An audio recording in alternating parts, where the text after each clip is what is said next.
आमतौर पर जब भी किसी बड़े विस्फोट या धमाके की बात होती है तो पहली नज़र में ऐसा लगता है जैसे सब कुछ अचानक हो गया।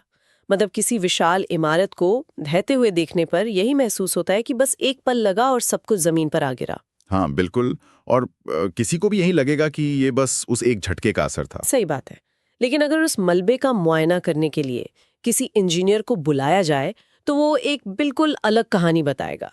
वो बताएगा कि इमारत की नींव तो दशकों से खोखली हो रही थी, दीवारों में दरारें सालों से पड़ रही थीं, और वो आखिरी झटका या धमाका तो बस एक ट्रिगर था, एक बहाना था। एकदम सही दिशा में जा रही हैं आपकी बातें। हाँ, तो आज की इस गहन चर्चा में हम जिस ऐतिहासिक घटना की परतें उधेड़ने जा रहे हैं, उसकी कहानी भी कुछ ऐसी ही है।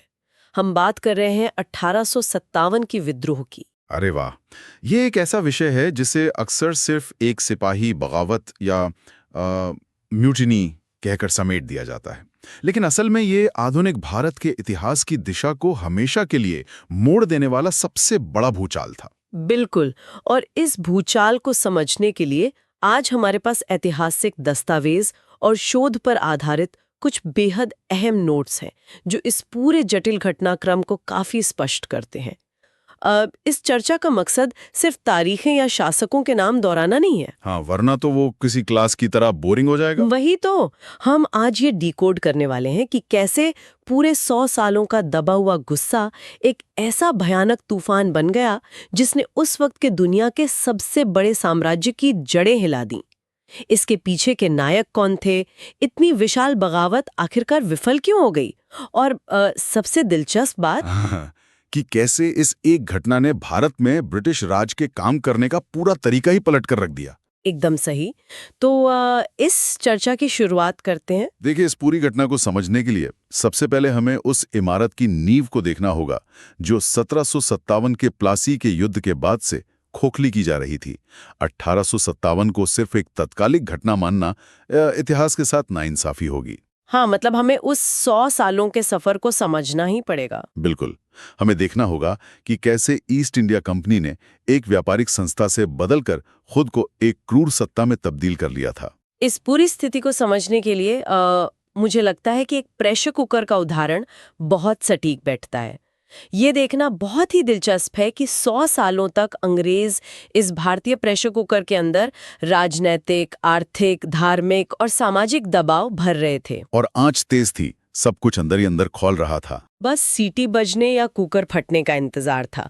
तो अगर हम इस कुकर के अंदर सबसे पहले राजनीतिक दबाव को देखें तो नोट से पता चलता है कि राजाओं से उनकी सत्ता बिना किसी युद्ध के छीनी जा रही थी। तो वही सबसे बड़ी चाल थी उनकी। तो ये कैसे संभव था? मतलब बिना तलवार उठाए एक कागज के टुकड़े से किसी का पूरा साम्राज्य कैसे हड़प लिया जाए?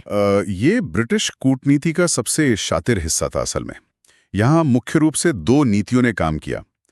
पहली थी लॉर्ड वेल्सली ही सहायक संधि यानी सब्सिडरी अलायंस। इसमें क्या होता था, थोड़ा आसान शब्दों में बताइए। इसके तहत भारतीय राजाओं को अपने ही दरबार में एक ब्रिटिश सेना रखनी पड़ती थी और उसका पूरा खर्च भी उठाना पड़ता था, और इसके बदले अंग्रेज उनकी सुरक्षा का वादा करते थे। अच्छा, तो मतलब पैसे भी राजा दे और सेना अंग्रेजों की हो। बिल्कुल।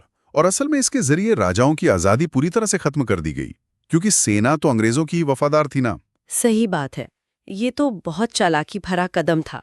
और दूसरी नीति जो और भी ज्यादा क्रूर थी वो थी लॉर्ड डलहौजी की हड़प नीति, जिसे डॉक्ट्रिन ऑफ लैप्स कहा जाता है। हाँ, ये नाम तो बहुत सुना है। इसका क्या नियम था? इस नीति का बड़ा सीधा सा और खतरनाक नियम था। अगर किसी भारतीय शासक का अपना कोई सगा बेटा नहीं है तो वो किसी बच्चे को गोद लेकर उसे अपना उत्तराधिकारी नहीं बना सकता। मतलब गोद लेने की प्रथा पर रोक लगा दी। एकदम रोक लगा दी। शासक की मृत्यु के बाद वो पूरा राज्य सीधे ब्रिटिश साम्राज्य में मिला लिया जाएगा। अरे बाप रे, ये तो सीधे तौर पर एक कानूनी धोखाधड़ी लगती है।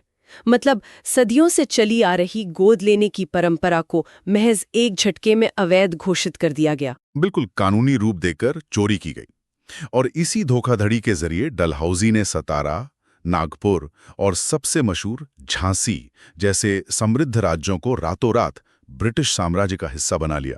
झांसी का नाम आते तो पूरी कहानी याद आ जाती है ना? तो राजाओं के अंदर इस बात को लेकर भारी आक्रोश था कि उनकी संप्रभुता और सम्मान को बस एक कलम की स्याही से कुचला जा रहा है। और इसके साथ ही नोट्स में मुगल बादशाह बहादुर शाह जफर का भी जिक्र है। हाँ उनके साथ जो सलूक किया जा रहा था वो भी शायद राजनीतिक अपमान की एक बड़ी वजह बना। हाँ, अंग्रेजों ने ऐलान कर दिया था कि जफर के बाद मुगल परिवार को लाल किला खाली करना पड़ेगा और उनके उत्तराधिकारियों को बादशाह की उपाधि नहीं मिलेगी। देखिए, मुगल बादशाह भले ही उस समय तक कमजोर हो चुके थे, उनके पास कोई बड़ी सेना नहीं बची थी, लेकिन पूरे भारत की जनता के लिए वो सदियों पुरानी सत्ता के एक बड़े प्रतीक तो थे ही। बिल्कुल, लोग उन्हें अभी भी अपना शासक ही मानते थे एक तरह से। तो सारे आम उनका अपमान करना सीधे जनता की भावनाओं से खेलने जैसा था। तो ये तो हुई राजनीतिक उथल-पुथल, राजा नाराज थे। लेकिन आम आदमी का क्या? आम आदमी की हालत तो और भी खराब थी। हाँ, क्योंकि इन पन्नों को पलटने पर पता चलता है कि आर्थिक रूप से भी भारत का पूरा ढांचा तोड़ा जा रहा था। ये तबाही आखिर किस स्तर की थी? आर्थिक तबाही का स्तर ऐसा था जिसने भारत के हर एक वर्ग को भुखमरी के कगार पर ला खड़ा किया था। अंग्रेजों की भू राजस्व नीतियां, यानी लैंड रेवेन्यू पॉलिसीज। हाँ वही, जैसे स्थायी बंदोबस्त या परमानेंट सेटलमेंट और रयतवारी, ये सिर्फ एक ही लक्ष्य के साथ बनाई गई थी कि किसानों से अधिकतम लगान वसूलना है। किसी भी हाल में। किसी भी हाल में, अकाल पड़े या सूखा आए, फसल हो या ना हो, लगान देना ही होता था। जो किसान कभी अपनी जमीन का मालिक हुआ करता था, वो कर्ज के बोझ तले दबकर मजदूर बन गया।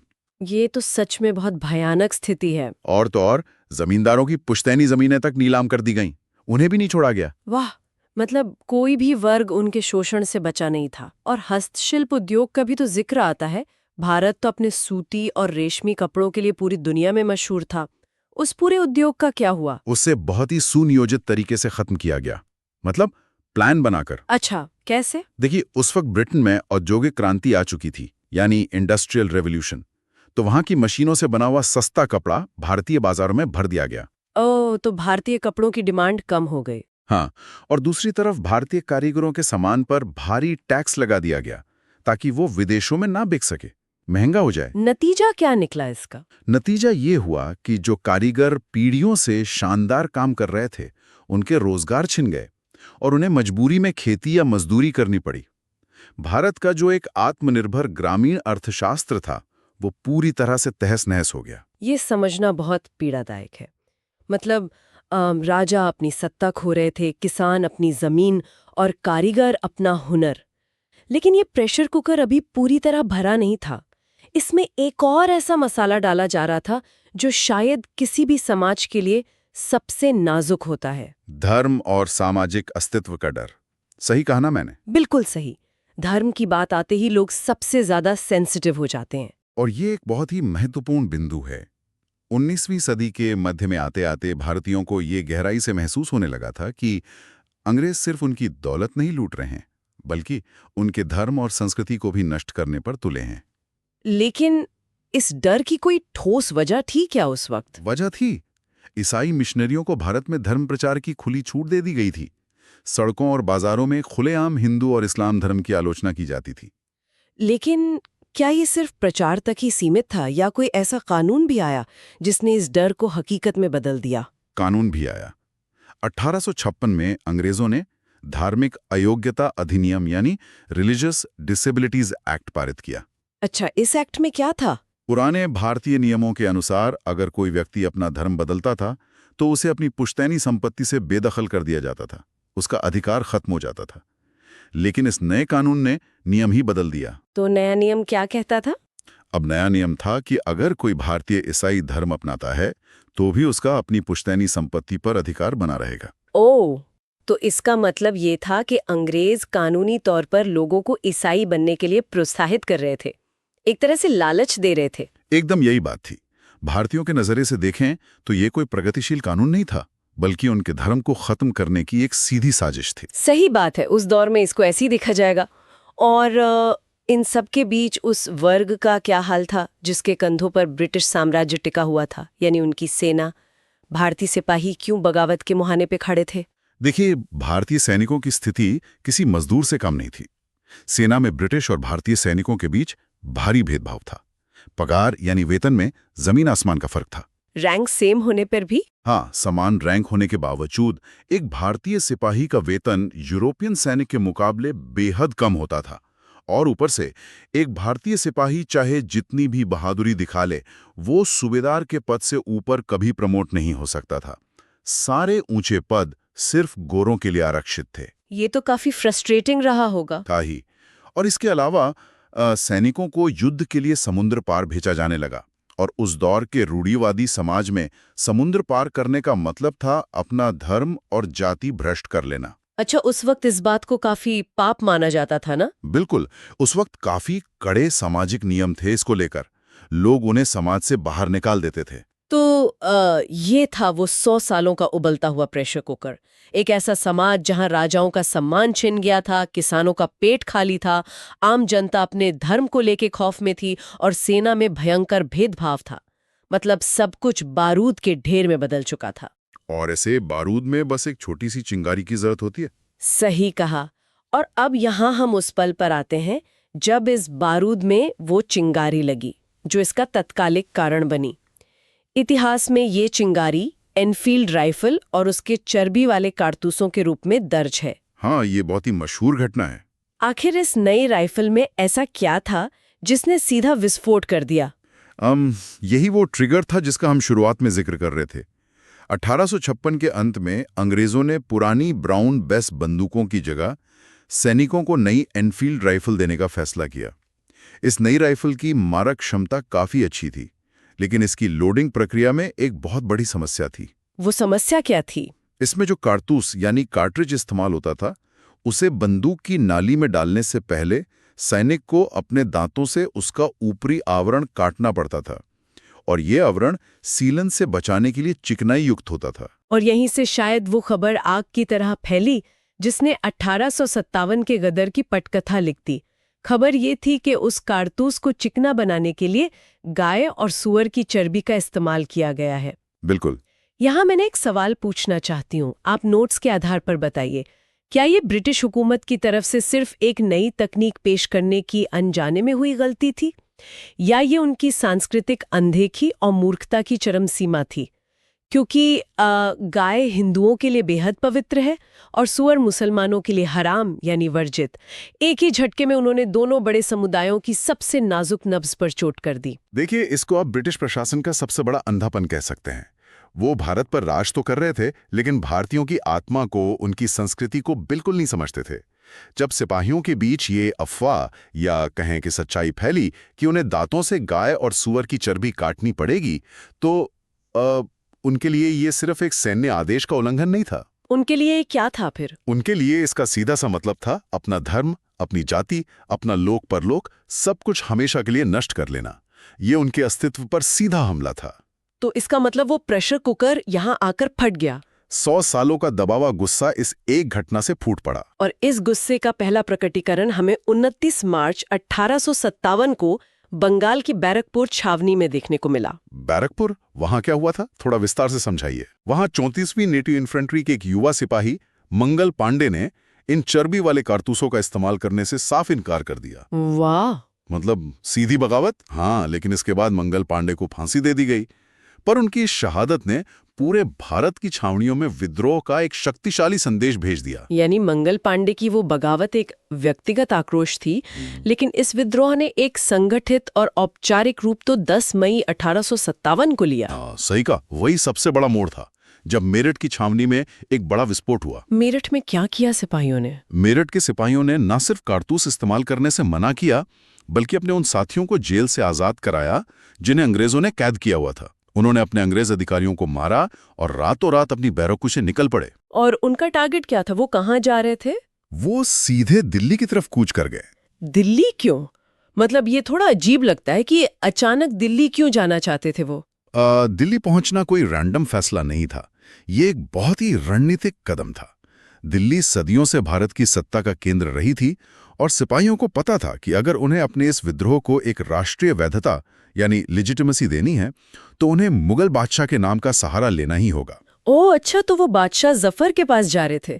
ये घटनाक्रम तो अपने आप में किसी धारावाहिक या थ्रिलर फिल्म की कहानी जैसा लगता है। मतलब सोचकर देखिए, रात भर सफर करके बागी सिपाही लाल किले के दरवाजे पर पहुंचते हैं और 82 साल के वृद्ध बादशाह बहादुर शाह जफर, जो शायद अपनी कविताएं लिखने और शांति से जीवन बिताने में लगे थे, उनसे कहते हैं कि आप हमारे नेता बनिए। संसाधन थे ही नहीं, पर वो माने क्यों फिर? सिपाहियों के भारी दबाव और जनता की भावना को देखते हुए उन्होंने आखिरकार विद्रोह का नेतृत्व स्वीकार कर लिया। हालांकि उनकी उम्र बहुत ज्यादा थी, इसलिए वास्तविक सैन्य नेतृत्व जनरल बख्त खान ने संभाला। बख्त खान कौन थे? वो बरेली से अपने सैनिकों को लेकर दिल्ली आए थे। लेकिन जफर के नाम ने पूरे उत्तर और मध्य भारत में विद्रोह की एक भारी लहर दौड़ा दी। लोगों को एक नेता मिल गया था। बिल्कुल, और इस लहर ने भारत के किन किन हिस्सों को अपनी चपेट में लिया, ये जाना तो काफी दिलचस्प भी है और नोट्स के हिसाब से बहुत जरूरी भी है। जब ये आग दिल्ली से आगे बढ़ी तो इस विद्रोह के नायकों में जो विविधता देखने को मिली वो सचमुच हैरान करने वाली है। अगर हम कानपुर की बात करें तो वहां ये कमान किसने संभाली? कानपुर में विद्रोह का चेहरा बने नाना साहब, जिन्हें धोंदू पंत के नाम से भी जाना जाता था। वो मराठा पेशवा बाजीराव द्वितीय के दत्तक पुत्र यानी गोद लिए हुए बेटे थे। अच्छा, मतलब इन पर भी डलहौजी की हड़प नीति लगी थी। एकदम सही पकड़ा आपने। हड़प नीति के कारण अंग्रेजों ने उनकी पेंशन रोक दी थी और उन्हें उनकी पदवी से बेदखल कर दिया था। तो गुस्से में नाना साहब ने खुद को पेशवा घोषित किया और उनके बेहद कुशल सेनापति तात्या टोपे ने ब्रिटिश सेना के खिलाफ जबरदस्त मोर्चा खोला। वाह! और अगर हम अवध यानी लखनऊ की तरफ रुख करें, जो उस समय नवाबों का केंद्र था, तो वहां की तस्वीर क्या थी? अवध को तो अंग्रेजों ने कुशासन यानी खराब शासन का एक झूठा बहाना बनाकर हड़प लिया था, जिससे वहां की जनता और सैनिक दोनों बुरी तरह भड़के हुए थे। लखनऊ में विद्रोह का नेतृत्व बेगम हजरत महल ने किया। एक महिला नेता, ये बहुत बड़ी बात है उस वक्त के हिसाब से। बिल्कुल। उन्होंने अदम्य साहस का परिचय देते हुए अपने नाबालिग बेटे ब्रिजेश कादिर को नवाब घोषित कर दिया और ब्रिटिश सेना को लखनऊ रेजिडेंसी में कई महीनों तक घेर कर रखा। क्या बात है!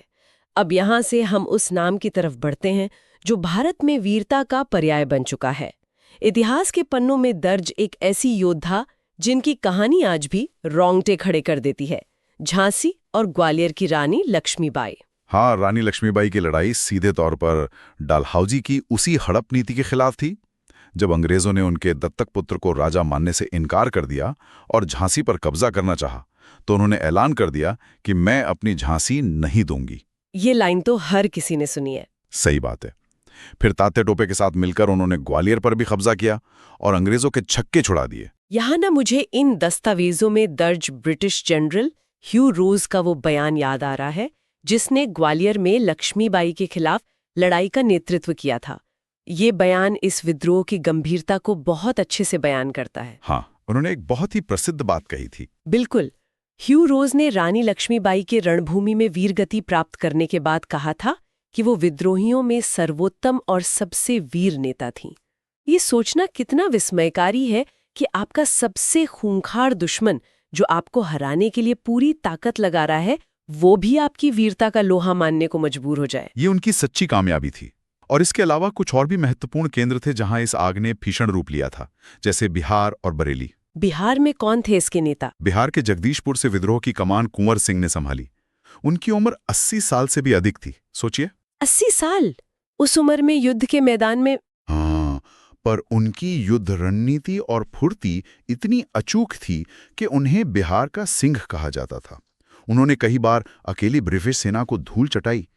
वहीं बरेली में खान बहादुर खान ने खुद को नवाब नाजिम घोषित कर दिया और एक मजबूत सैन्य संगठन खड़ा करके अंग्रेजों को कड़ी टक्कर दी। ये लिस्ट तो वाकई बहुत भव्य और प्रभावशाली है।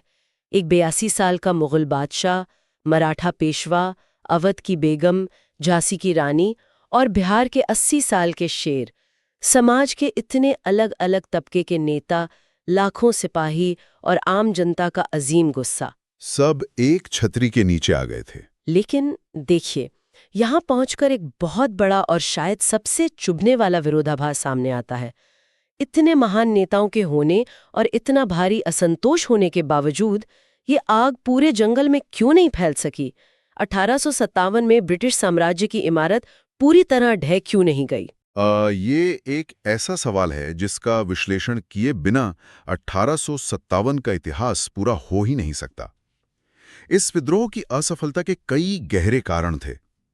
सबसे पहला कारण तो इसका भौगोलिक फैलाव था। ये विद्रोह पूरे भारत में नहीं फैल सका।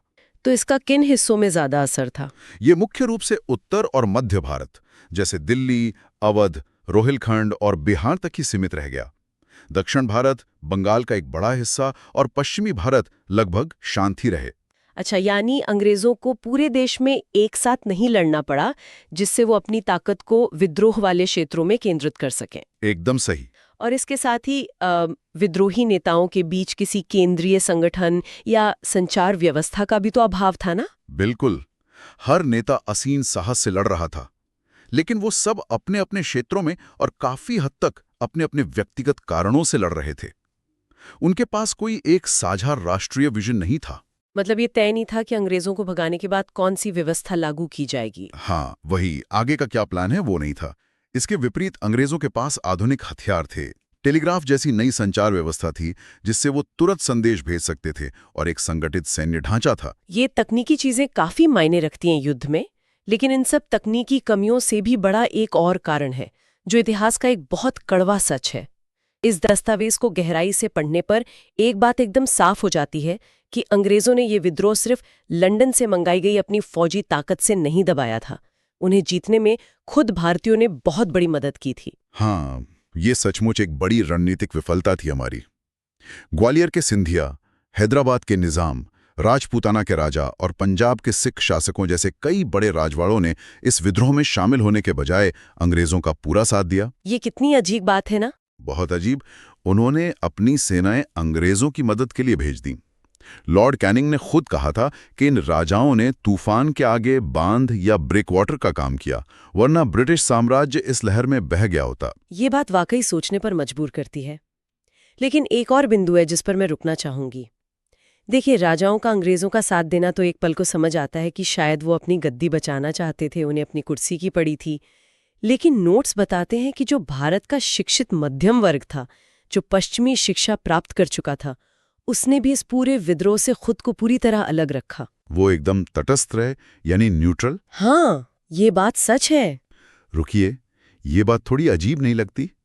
जो वर्ग दुनिया के इतिहास, आज़ादी और अधिकारों के बारे में पढ़ रहा था, उसने आज़ादी की इस पहली लड़ाई का समर्थन क्यों नहीं किया? वो शोषकों के साथ क्यों खड़े थे तब? ये एक बहुत ही बारीक और वैचारिक बिंदु है। असल में शिक्षित मध्यम वर्ग को लगता था कि ब्रिटिश शासन भारत में आधुनिकता, नए विचार और वैज्ञानिक प्रगति लेकर आएगा। अच्छा, उन्हें उनसे उम्मीद थी। हाँ, और जब उन्होंने इस विद्रोह को देखा तो उन्हें लगा कि ये पुरानी सामंती व्यवस्था या फ्यूडलिज्म की वापसी की एक कोशिश है। उन्हें लगा कि राजा महाराजा अपने पुराने विशेषाधिकारों को वापस पाने के लिए लड़ रहे हैं, और अगर ये विद्रोही जीत गए तो भारत वापस उसी पिछड़ेपन और अंधविश्वास के युग में चला जाएगा। ओह, तो इस डर से उन्होंने जानबूझकर इस विद्रोह में कोई बौद्धिक या रणनीतिक योगदान नहीं दिया। बिल्कुल, यही वजह थी कि विद्रोह को बुद्धिजीवियों का साथ नहीं मिला। ये एक बहुत ही जबरदस्त नजरिया है सोचने का। यानी समन्वय की कमी, रियासतों की गद्दारी और शिक्षित वर्ग की उदासीनता ने मिलकर 1857 के इस महासंग्राम को कुचलने में अंग्रेजों की मदद की। नतीजा हम सबके सामने है। लेकिन भले ही 1858 के मध्य तक ये विद्रोह हथियारों के बल पर पूरी तरह दबा दिया गया हो, हम इसे पूरी तरह असफल नहीं कह सकते। क्योंकि जब धुआं छांटा तो ईस्ट इंडिया कंपनी की पूरी इमारत ढह चुकी थी। इस विद्रोह ने ब्रिटिश हुकूमत को अंदर तक इतना डरा दिया था कि उन्हें अपना पूरा काम करने का तरीका ही बदलना पड़ा। चलिए, अब इस सत्ता पलट और नए युग की शुरुआत पर बात करते हैं। इसका सबसे पहला और सीधा परिणाम तो यह हुआ कि 100 सालों से भारत पर राज कर रही ईस्ट इंडिया कंपनी के शासन का हमेशा के लिए अंत हो गया। ये बहुत बड़ी जीत थी एक तरह से। हाँ, ब्रिटेन की संसद ने समझ लिया था कि ये व्यापारिक कंपनी के हाथ में इतने बड़े देश को छोड़ना खतरे से खाली नहीं है। और ये बदलाव आधिकारिक रूप से लागू हुआ 1 नवंबर 1858 को। ये इतिहास की एक बेहद अहम तारीख है। नोट्स में जैसा दिया है, इलाहाबाद में एक भव्य दरबार का आयोजन किया गया जहां लॉर्ड कैनिंग ने महारानी विक्टोरिया का घोषणा पत्र पढ़ा। इस घोषणा के साथ ही भारत का शासन कंपनी के हाथों से छीनकर सीधे ब्रिटिश क्राउन यानी ताज के हाथों में सौंप दिया गया। यानी अब भारत आधिकारिक तौर पर ब्रिटिश साम्राज्य का हिस्सा बन गया था। जी, एक कॉलोनी बन गया था। सही बात है। और प्रशासनिक ढांचे में भी तो बड़े बदलाव हुए होंगे। बिल्कुल। जो पद पहले गवर्नर जनरल कहलाता था उसे अब वाइसरॉय का नाम दे दिया गया। वाइसरॉय का मतलब क्या होता था एग्जैक्टली? वाइसरॉय का अर्थ था ब्रिटिश राजशाही का सीधा प्रतिनिधि या रिप्रेजेंटेटिव। और इस तरह लॉर्ड कैनिंग भारत के अंतिम गवर्नर जनरल और पहले वाइसरॉय बने। अच्छा, ये सवाल काफी पूछा जाता है। हाँ, और उस महारानी के घोषणा पत्र में यह भी वादा किया गया कि अब अंग्रेज भारत के किसी और राज्य को नहीं हड़पेंगे और भारतीयों के धार्मिक मामलों में कोई दखलंदाजी नहीं की जाएगी। उन्हें समझ आ गया था कि धर्म से छेड़छाड़ कितनी भारी पड़ सकती है। ये तो हुई शासन की बात, लेकिन जिस सेना ने ये पूरा विद्रोह खड़ा किया था उसका क्या हुआ? क्योंकि 1857 के झटके के बाद अंग्रेज अब दोबारा भारतीय सैनिकों पर यूं भरोसा करने की गलती तो नहीं करने वाले थे। बिल्कुल नहीं। इस मामले में उन्होंने काफी कड़क रुख अपनाया। सेना के पुनर्गठन के लिए ब्रिटिश सरकार ने पील कमीशन का गठन किया। इस कमीशन की सिफारिशों ने भारतीय सेना का पूरा नक्शा ही बदल दिया। कैसे बदलाव किए उन्होंने? सेना में यूरोपियन सैनिकों की संख्या बढ़ा दी गई और भारतीय सैनिकों की संख्या कम कर दी गई ताकि बैलेंस उनके फेवर में रहे। और हथियारों का कंट्रोल? हाँ, ये सबसे महत्वपूर्ण बात है।